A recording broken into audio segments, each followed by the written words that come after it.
eu decidi criar esse canal que se chama Arquivo do Pensamento, porque eu queria deixar registrado de forma oral os meus pensamentos, as minhas ideias, as coisas que eu aprendo, as coisas que eu gostaria de falar sobre. E também para trabalhar minha comunicação, para trabalhar minha fala e todas essas coisas. E o primeiro tema, na verdade, tem um tempinho que eu estava pensando sobre isso, eu não tinha muita certeza, já queria começar a gravar, a falar, a me expressar, mas eu não tinha certeza quanto ao que eu iria falar a princípio. Então, eu fiquei pensando, qual o tema que eu mais gosto? E o que eu mais gosto é falar sobre o feminino, o sagrado feminino, que eu acho que se aplica mais ao que eu acredito e as coisas que eu estudo e que eu penso. Então, eu gosto de falar muito sobre o lado feminino. E eu percebo que hoje em dia, muitas mulheres estão passando por uma espécie de despertar feminino. Muitas mulheres estão sentindo esse chamado a se integrar mais com o seu lado feminino, a procurar conhecer mais sobre isso. E foi algo que aconteceu comigo também. E já tem mais de um ano que aconteceu isso. E eu vejo que muitas vezes a gente fica meio perdida no começo, não sabe muito pra onde ir, não sabe o que tá acontecendo. Então, vou começar contando um pouco de como aconteceu comigo. E é isso, eu vou falando, porque o meu canal é pra isso, pra eu poder falar. Bom, então eu vejo que comigo começou da seguinte forma. O primeiro chamado que eu tive foi o despertar da intuição. A intuição é uma coisa extremamente feminina. E muitos homens podem ter, tá? Eu conheço homens que têm, mas a intuição é uma coisa inata da mulher, né? Toda mulher tem intuição. Então, sei lá, às vezes você conhece alguém e você fala, ai, não fui muito com a cara daquela pessoa, o santo não bateu, né? Ou então uma pessoa não te fez nada, mas você sente alguma coisa que não bate, né? Isso é intuição. Ou então você sente que você não deve ir a algum lugar, sabe? Sente, ai, tô me sentindo meio mal, sinto que vai acontecer alguma coisa ruim se eu for. Isso é intuição. Tem sonhos também, sonhos intuitivos que acontecem, né? Um exemplo que eu gosto muito de usar, quando o homem trai, parece que a mulher sempre sonha que tá sendo traída, né? Incrível, tipo, é muito difícil você ver um homem falando, ah, eu sonhei que a minha mulher tava me traindo, ela me traiu. Mas uma mulher falar que já sonhou que o marido ou o namorado estava traindo de fato, ele estava traindo, é muito comum. Então, tudo isso é intuição e é uma coisa natural que nós mulheres temos. Mas o que acontece? A intuição, ela é como se fosse uma habilidade que ela precisa ser treinada. E quanto mais você escuta a sua intuição, mais você consegue entender o que ela está te dizendo e mais ela vai conseguir te orientar. E quando você escuta, mas você não liga muito, você escuta, mas você fala, ai, dessa coisa da minha cabeça, a intuição vai ficando uma vozinha fraquinha lá no fundo da sua mente. E chega um momento que você não consegue mais ouvir a sua intuição, sabe? Então a intuição, ela é uma habilidade que a gente precisa treinar, tá? Que me despertou, pensei, nossa, o que é isso? O que é essa voz? E ao mesmo tempo, eu estava lendo um livro que se chama Mulheres que Correm com Lobos. Esse livro, toda mulher deveria ler esse livro. Eu sinto que é como se fosse um manual, assim, para todas as mulheres, sabe? Todas deveriam ler, é um livro incrível, sinto até como se ele fosse meio mágico, sabe? Porque você vai lendo e você vai percebendo coisas acontecendo, então ali é ótimo. E tem partes que ela fala, né, sobre a intuição. E ali foi quando eu começou a ter esse despertar para o meu lado feminino. E foi quando eu comecei a ver mais sobre a intuição, né? E a intuição é uma coisa, como eu falei, é uma habilidade que você tem que treinar. E como eu fiz para conseguir entender melhor a minha intuição? A intuição, ela é uma voz que fala bem baixinho na nossa mente. Então, quando você escutar, você pode anotar, você pode dar atenção e tentar entender. Então, por exemplo, quando eu falo uma voz, não é literalmente uma voz falando na sua mente. Pode ser algo que você sente no coração, sabe? Quando você fala, senti uma coisa ruim daquela pessoa. Isso é intuição. Porque a intuição, ela fala de forma suave. A intuição, ela não grita. Ela fala de forma suave. Então, quando você escutar alguma coisa, quando você sentir alguma coisa, por exemplo, você viu uma pessoa e você não gostou dela. Ao invés de ignorar a sua intuição, você vai pensar, não, peraí, alguma coisa tem de estranha. Então você vai guardar isso pra você, você vai tentar analisar com o tempo e ficar atento àquilo, para o que a sua intuição está te dizendo. E isso é uma coisa que, conforme você for acreditando na sua intuição, cada vez mais você vai ouvir mais sua intuição falando sobre outras coisas, sobre outros aspectos da sua vida, e você vai criando essa conexão com a sua intuição. A intuição também, falando ainda sobre o feminino, ela tem muito a ver com a mulher selvagem, né? A mulher selvagem, dentro do livro Mulheres que Correm com Lobos, a autora fala muito sobre isso, de a gente despertar a mulher selvagem dentro de nós, né? E o que acontece? Dentro da nossa cultura patriarcal em que nós vivemos, nós estamos muito acostumadas com o patriarcado. Então a gente não percebe quando o patriarcado, o quanto ele afeta a nossa vida e o quanto isso nos distancia de muitas coisas que eram normais, ancestrais para as mulheres, sabe? Mas eu vejo que hoje em dia as mulheres estão percebendo isso, estão notando muito por conta também do feminismo, né? O feminismo, ele é importantíssimo, né? Ele tem ajudado muito, muito mesmo, até a trazer à tona, sabe? Porque muitas vezes a gente acha, mas nada a ver, eu fui no patriarcado, mas ele não me afeta. Mas ele te afeta sim, o patriarcado afeta de várias formas. E desde que eu comecei a passar por esse despertar, né, do sagrado feminino, eu percebi, além da intuição, uma outra coisa.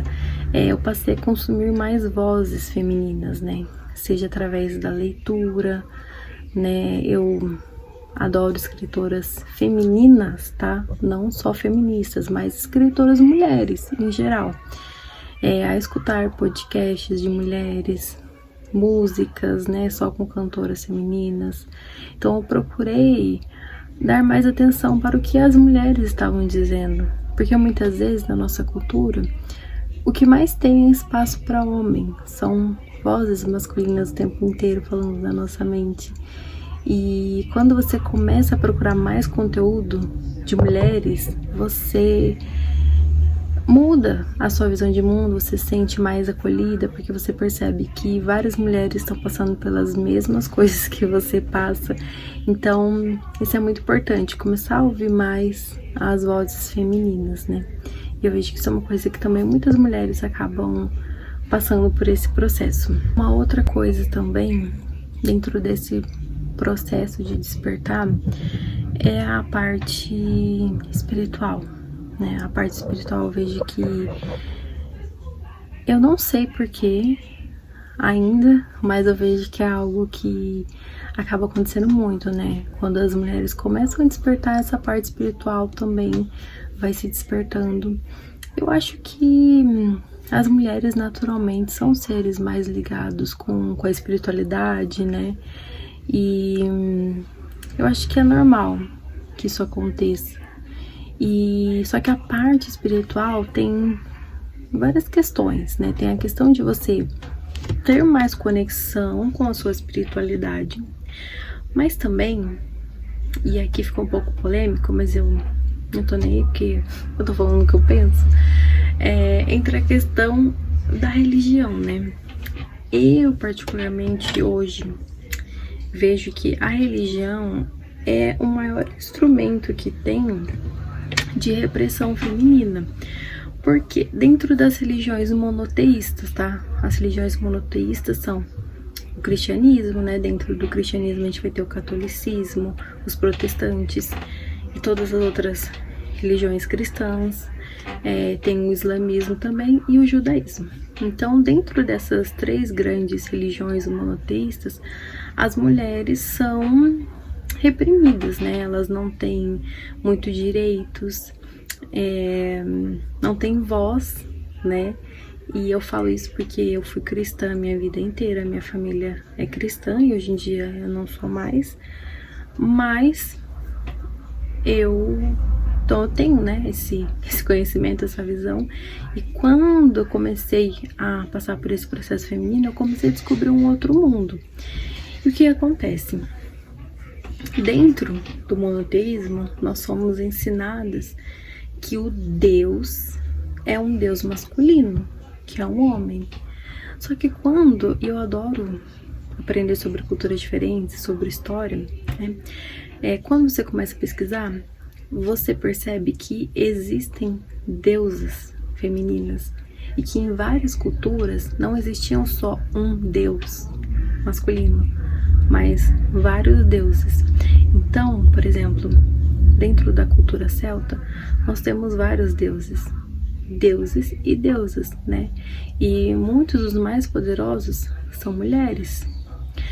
A gente tem dentro dos deuses gregos e romanos, né, do panteão grego e romano, várias deusas mulheres poderosas. Dentro da religião hindu também, né, temos a deusa Kali, extremamente poderosa. Só que tem religiões antigas, mais antigas ainda, que as deusas mulheres eram superiores, né? Que é o caso da deusa Inanna. É uma deusa de 4.000 anos atrás da Mesopotâmia e ela era a deusa mais poderosa que existia, né?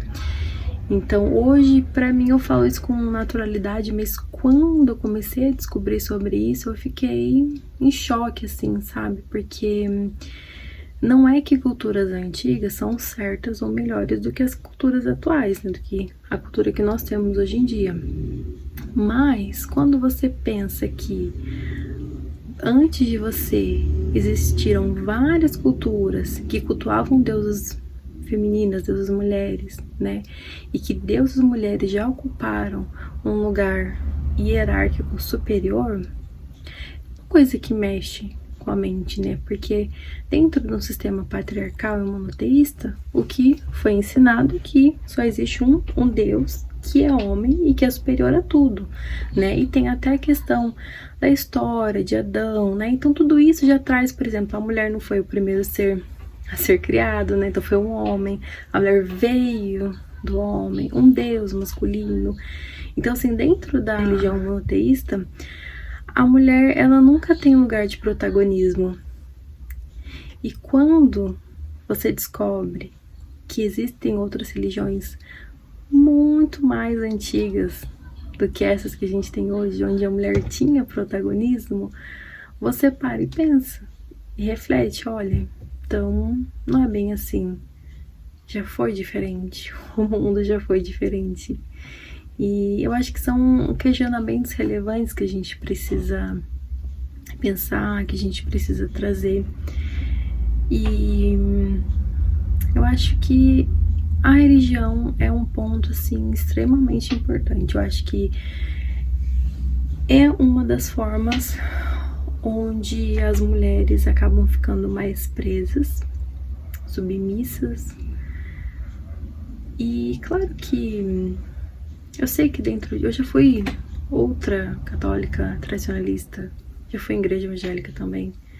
Então eu sei do que eu tô falando, porque eu já vivi muita coisa. Mas quando você tá nesse meio, né, mais fervoroso da religião, a gente encontra desculpa pra tudo, né? Pra literalmente tudo. E eu lembro que uma vez eu vi uma passagem do apóstolo Paulo que ele falava uma coisa que eu achei um absurdo. Só que que é minha Bíblia, quando eu li a primeira vez, eu até grifei essa passagem, porque na minha mente fazia sentido, né? Então tá na primeira carta aos Coríntios, no capítulo 14, versículo 34. Como em todas as igrejas dos santos, as mulheres estejam caladas nas assembleias. Não lhes é permitido falar, mas devem estar submissas, como também ordena a lei.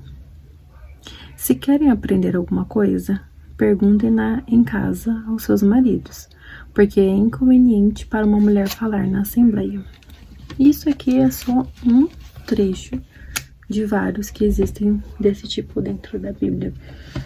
E é engraçado porque quando eu era mais cristã, né, quando eu era cristã, eu li e não achava nada demais, e agora eu olho e vejo o absurdo, né.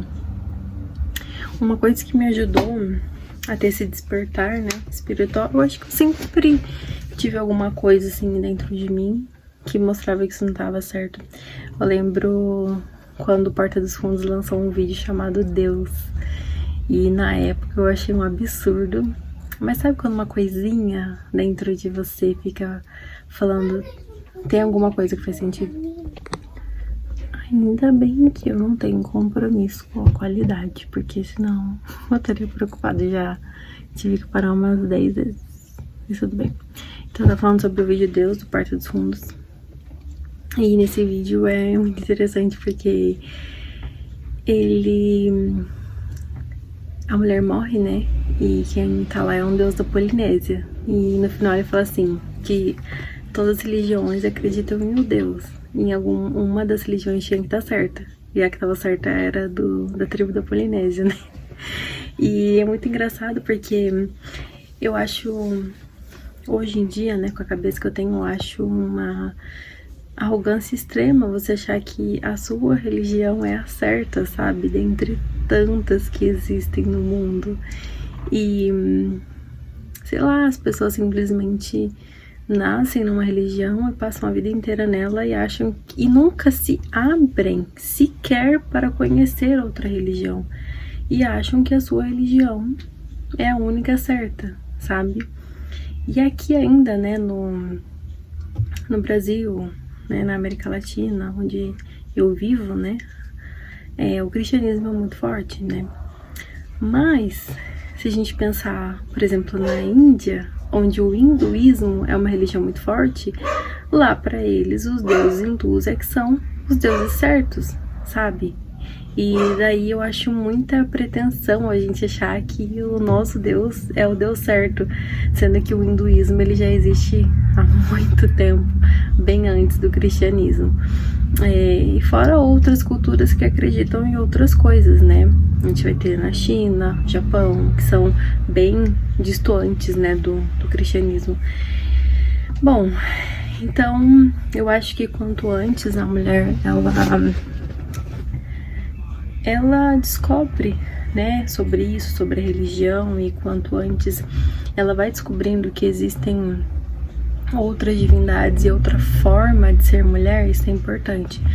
Até porque dentro da religião eles vendem muito a ideia de uma mulher submissa, uma mulher quieta, uma mulher que não fala, que obedece, né? E então, dentro, né, do cristianismo a gente vai ter Maria, que é quieta, submissa, né? Ela não tem protagonismo.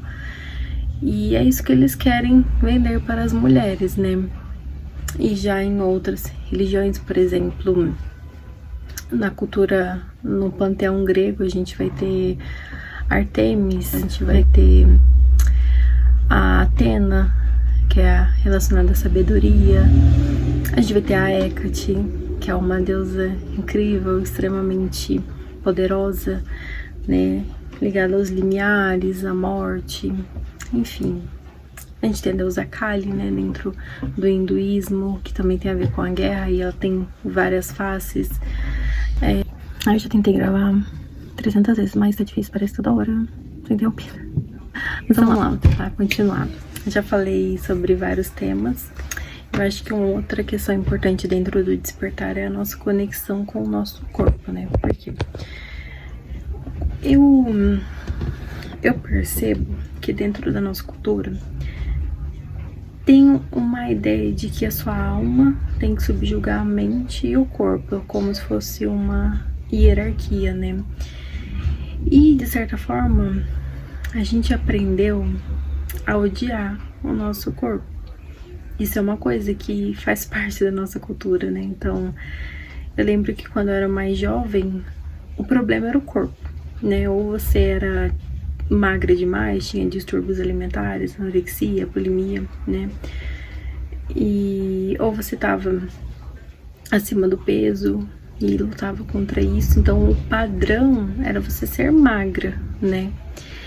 Hoje em dia eu vejo que está cada vez mais difícil, porque hoje em dia, além do corpo, tem o rosto, né? Porque eu lembro que antigamente, lógico que ter um rosto bonito, né, sempre foi importante, mas existe muito mais pressão estética em relação ao seu rosto e em relação à juventude, né? Então, hoje em dia você vai ficando mais velho, você tem que fazer botox, tem que fazer preenchimento, tem que ter um bocão, um nariz fininho, né? Puxar todo o rosto. Eu vejo meninas de 12 anos fazendo skincare com produtos que não tem necessidade, sabe? E é cada vez pior, né? Essa questão do corpo. E uma desintegração com o nosso corpo. Porque e os homens também podem se encaixar nisso, tá? Mas eu falo muito mais do ponto de vista feminino. Até porque eu tô falando do despertar feminino. As mulheres sofrem muito com essa questão do corpo, né? Porque a gente cresce tendo que se moldar em uma forma, né? Ou você é magra demais, ou você é gorda demais, ou é feia demais, baixa demais, alta demais, enfim. E a gente não consegue criar uma relação saudável com o nosso corpo. A gente sempre tá ali em busca do corpo ideal. E, na verdade, isso é uma coisa muito ilusória, né? Eu vi uma mulher falando que o sonho dela era ser magra. Ela pensava que quando ela emagrecesse, ela ia ser feliz e todos os problemas dela seriam resolvidos. E que quando ela emagreceu, ela percebeu que era uma mentira. E ela falou que ela ficou perdida. Ela se sentiu perdida, porque a vida inteira ela acreditou que quando ela atingisse aquele padrão, a vida dela magicamente ia melhorar. Só que isso não acontece. E, infelizmente, a maioria das pessoas passam a vida inteira atrás, né, desse padrão, procurando se encaixar nesse padrão de beleza que existe hoje em dia. Sempre existiu, né? Ele só vai se atualizando um pouquinho, mas sempre existiu um padrão de beleza a ser alcançado. Então, dentro, né, do despertar feminino, eu vejo que você ter uma relação melhor com o seu corpo é muito importante, sabe? E dentro, né, do corpo, ele guarda muito dos nossos traumas, das coisas que a gente passa. Então, muitas vezes, você consegue ali dentro, né, de sessões terapêuticas, journaling, qualquer coisa que você faça para te ajudar, né, a superar os seus traumas e os seus problemas, você consegue tirar da mente, mas muitas vezes você não consegue tirar do corpo, né? E aí entram várias técnicas que ajudam, né? Tem o EFT, tem dança, né? Tem meditação, porque a meditação também é uma forma de você se conectar com o seu corpo, né? Através da respiração e de sentir o seu corpo, né? E eu acho que quando a gente consegue olhar o nosso corpo não mais como um vilão e olhar como um aliado, a gente consegue começar a se tratar melhor, tratar o nosso corpo melhor, com mais carinho. E também, eu acho que é extremamente importante, dentro desse caminho, né, dessa construção de despertar que a mulher vai construindo, de você entender que muitas vezes você não odeia o seu corpo, que foi o patriarcado que fez você chegar a essa conclusão, que foi o patriarcado que te obrigou a ter um certo tipo de corpo, que muitas vezes nem é o que você queria pra você, sabe? E muitas vezes a gente quer aquele corpo por pura validação externa. Porque existem vários tipos de estilos, de corpos, e muitas vezes o que é o padrão nem é o que você gosta. E às vezes a gente só quer validação externa, só quer agradar o outro, desagradando a nós mesmos. Então, o corpo, essa conexão com o nosso corpo, eu acho extremamente importante. Por fim, se você... Bom, não sei se alguém vai assistir, mas se alguém por acaso cair nesse vídeo e se sentir meio perdido em relação a essa jornada de despertar, eu vejo que uma coisa que mais me ajudou foi procurar conhecimento, sabe? Eu amo conhecimento, eu amo o saber por saber, e tem vários livros que ajudam. Então, o primeiro, com certeza, eu recomendaria Mulheres que Correm com Lobos. Eu acho ele fantástico. Depois, O Mito da Beleza. É um livro incrível, incrível. Outro livro que eu acho que todas as mulheres deveriam ler. Depois, A Prateleira do Amor, da Valesca Zanello. Na verdade, o livro original, né, se não me engano, é Saúde, Gênero e Dispositivos, que é um livro maior. Só que ela fez essa versão Prateleira do Amor, que é uma versão pocket, mas eu acho ele incrível, já dá para você ter vários insights e aprender várias coisas. E, por fim, eu começaria com esses três. Depois tem vários outros que vão para lados diferentes, mas eu acho que esses três são livros importantíssimos, são livros densos, com muito conteúdo que você lê e você precisa refletir, pensar mais um pouco. Mas eu começaria com esses. Eu acho que é isso, o meu primeiro vídeo sobre despertar feminino, que foi interrompido várias vezes, como as mulheres, que são sempre interrompidas. Mas tô aqui, continuei, terminei. É isso.